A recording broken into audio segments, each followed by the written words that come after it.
Praise God. Come on, let's open your Bibles to Genesis, the first chapter. Shouldn't take you long. Praise God. You read up there in the beginning. In the beginning. Amen. Shouldn't hear too much flipping. If you're flipping too much, you're in the New Testament. Back up and go back to the Old. Praise God. We're going to go to Genesis chapter 1, beginning at verse 11 and ending at verse 12. Genesis chapter 1, beginning at verse 11, ending at verse 12. And the word of God now reads, And God said, Let the earth bring forth grass, the herb yielding seed, and the fruit tree yielding fruit after his kind, whose seed is in itself upon the earth. And it was so.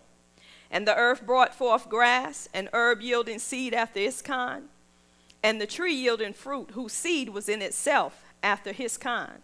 And God saw that it was good. You may be seated. I want to talk about what kind of seed have you planted? What kind of seed have you planted? We see that the seeds that God planted was good seeds. We know that everything that God does is good. There's no evil in what God does. Everything that he do is good. And that's what we want to keep in our hearts, knowing that everything that he does is good. Look at your neighbor and say, everything that God do is good. Say, everything that God do is good. So we see that these seeds here that was planted, they were good seeds, and they produce after their kind. So God didn't take and mix up apples and mix up oranges together. He planted them separately so they could produce after their kind. When you have a lot of mingled up seeds, how many know you have confusion? Where there is confusion, there is no what? No peace. I don't know about you, but I want to live in peace. I don't want no confusion in my life. And if there is any confusion, I want to get rid of it quick so I can hear what the Spirit of the Lord has to say. Amen. So we see here, we're talking about what kind of seed have you planted. In Deuteronomy, the 7th chapter, verse 1 through verse 4, it talks about when the Lord thy God shall bring thee into the land, whether thou goest to possess it, and hast cast out many nations before thee, the Hittites, the Gergesites, the Amorites, the Canaanites, the Perizzites, and the Havitites, and the Jebusites, 7 nations greater and mightier than thou. Look at all these sites. All of these, he said that he has cast them out that was greater and mightier than thou. And when the Lord thy God shall deliver them before thee, that thou shalt smite them and utterly destroy them, thou shalt make no covenant with them, nor show mercy.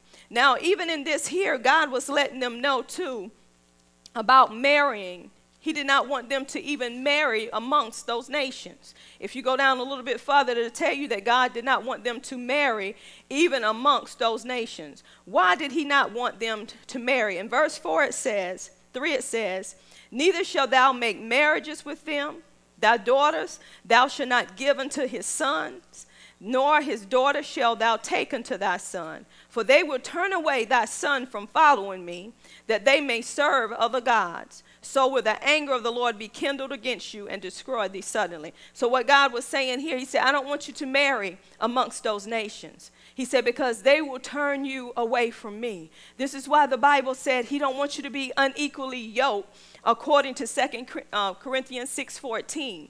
Anytime you mix yourself with unbelievers, you're going to either change or they're going to change. It's one or the other. This is why you do not people was using this scripture and saying, this is saying that we black and white shouldn't marry, all these cultures, you know, it wasn't about that. It was about who they were serving.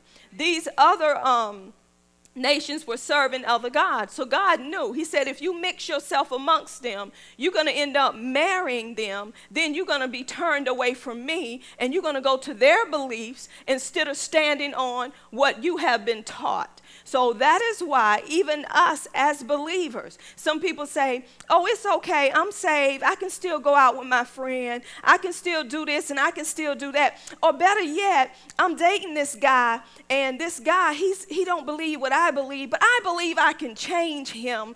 So I'm going to stay there with him, and it's going to, I'm just going to see it through. No, the only one that can change a person is God. Now, the life that you live will change a person, but you don't want to entangle yourself. Light and darkness does not mix. And when you entangle yourself with darkness, you will end up walking in darkness because you would say it's okay. Everybody that read the word, that don't mean they're saved. Everybody that sings to Jesus, that don't mean they're saved. Everybody that go to church, that don't mean they're saved. You have to know who you're laboring amongst. Everybody behind the pulpit, that don't mean they're saved. That's why you have to get in your word, and you have to know that you know that you know. So when you come out, you're going to know who you're amongst. And the way that you know is by the seed that's being sown. Everybody is known by the fruit that they bear. And if you're not bearing good fruit, people are going to know who you belong to.